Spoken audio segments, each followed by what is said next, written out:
എല്ലാവർക്കും ജോബ് സ്റ്റേഷൻ്റെ ഏറ്റവും പുതിയൊരു വീഡിയോയിലേക്ക് സ്വാഗതം. അപ്പോൾ നമ്മൾ ഇന്നത്തെ വീഡിയോയിൽ നോക്കാൻ വേണ്ടി പോകുന്നത് സെൻട്രൽ ഗവൺമെൻറ്റിൻ്റെ കീഴിൽ പോസ്റ്റൽ ഡിപ്പാർട്ട്മെൻറ്റ് GDS പോസ്റ്റുകളിലേക്കായിട്ട് ഏറ്റവും പുതുതായിട്ട് പുറത്തുവിട്ടിരിക്കുന്ന ഒരു വിജ്ഞാപനത്തെക്കുറിച്ചാണ്. അപ്പോൾ നമുക്ക് എല്ലാവർക്കും അറിയാം GDS വിജ്ഞാപനത്തിനായിട്ട് നമ്മൾ ഒരുപാട് നാളായിട്ട് കാത്തിരിക്കുകയാണ്. അപ്പോൾ ഈ 2025 അവസാനം വരുമെന്ന് പറഞ്ഞ വിജ്ഞാപനം ഇപ്പോൾ വന്നിട്ടുള്ളത് 2026 ജാനുവരി 28-നാണ്. അപ്പോൾ ഈ വർഷത്തെ നോട്ടിഫിക്കേഷനിൽ നമുക്ക് വന്നിട്ടുള്ള വേക്കൻസികൾ എന്ന് പറയുന്നത് 28,636 ഇതിൽ തന്നെ കേരളത്തിൽ നമുക്ക് വന്നിട്ടുള്ളത് 1,691 വേക്കൻസികളാണ്. അപ്പോൾ സെൻട്രൽ ഗവൺമെൻറ് ജോബ് ആഗ്രഹിക്കുന്ന എല്ലാ ഉദ്യോഗാർത്ഥികൾക്കും അപേക്ഷിക്കാൻ സാധിക്കുന്ന ഒരു പോസ്റ്റാണ് GDS എന്ന് പറയുന്നത്. അപ്പോൾ എല്ലാവർക്കും അറിയാവുന്ന പോലെ തന്നെ ഈ ഒരു പോസ്റ്റിലേക്ക് നമുക്ക് യാതൊരു വിധത്തിലുള്ള എക്സാമും വരുന്നില്ല.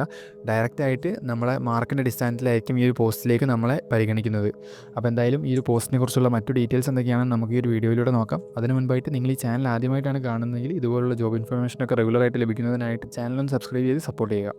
അപ്പോൾ നമുക്കിവിടെ 31-ാം തീയതി മുതൽ ഇന്ന് 14-ാം തീയതി വരെയായിരിക്കും നമുക്ക് ഓൺലൈൻ വൺ ടൈം രജിസ്ട്രേഷൻ ചെയ്യാൻ വേണ്ടി സാധിക്കുന്നത്. നമ്മുടെ ഓൺലൈൻ അപ്ലിക്കേഷൻസ് കൊടുക്കാൻ വേണ്ടി സാധിക്കുന്നത് 2 മുതൽ 16 വരെ ആയിരിക്കും. അപ്ലൈ ചെയ്യുന്ന സമയത്ത് നമ്മൾ 2 പ്രോസസ്സിലൂടെ കടന്നു പോകണം. ആദ്യത്തേത് വൺ ടൈം രജിസ്ട്രേഷനാണ്. ഈ വൺ ടൈം രജിസ്ട്രേഷൻ നിങ്ങളുടെ ഫോൺ നമ്പറും ഇമെയിൽ ID-യും കൊടുത്ത് നിങ്ങൾക്ക് ചെയ്യാവുന്നതാണ്.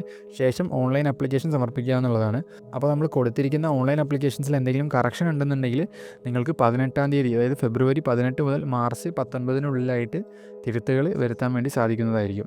ഇവിടെ നമുക്ക് GDS-ൻ്റെ അണ്ടറിൽ 2 പോസ്റ്റുകളായിരിക്കും വരുന്നത്. ബ്രാഞ്ച് പോസ്റ്റ് മാസ്റ്റർ, അതുപോലെ തന്നെ അസിസ്റ്റൻറ്റ് ബ്രാഞ്ച് പോസ്റ്റ് മാസ്റ്റർ. ഇവർക്ക് വരുന്ന സാലറി എന്ന് പറയുന്നത് ബ്രാഞ്ച് പോസ്റ്റ് മാസ്റ്റർക്ക് 12,000 മുതൽ 29,380 രൂപ വരെയും, അസിസ്റ്റൻറ്റ് ബ്രാഞ്ച് പോസ്റ്റ് മാസ്റ്റർ അല്ലെങ്കിൽ ദക്സേവക് പോസ്റ്റിലുള്ള ഉദ്യോഗാർത്ഥികൾക്ക് 10,000 മുതൽ 24,470 രൂപ വരെയുമായിരിക്കും സാലറി ആയിട്ട് ലഭിക്കുന്നത്. അപ്പോൾ ഏറ്റവും കുറഞ്ഞ വിദ്യാഭ്യാസ യോഗ്യത എന്ന് പറയുന്നത് 10-ാം ക്ലാസ് ആണെന്ന് നമ്മൾ ഓൾറെഡി പറഞ്ഞു. അപ്പം 18-നും 40-നും ഇടയിൽ പ്രായമുള്ള ഉദ്യോഗാർത്ഥികൾക്ക് ഈ ഒരു പോസ്റ്റിലേക്ക് അപ്ലൈ ചെയ്യാവുന്നതാണ്.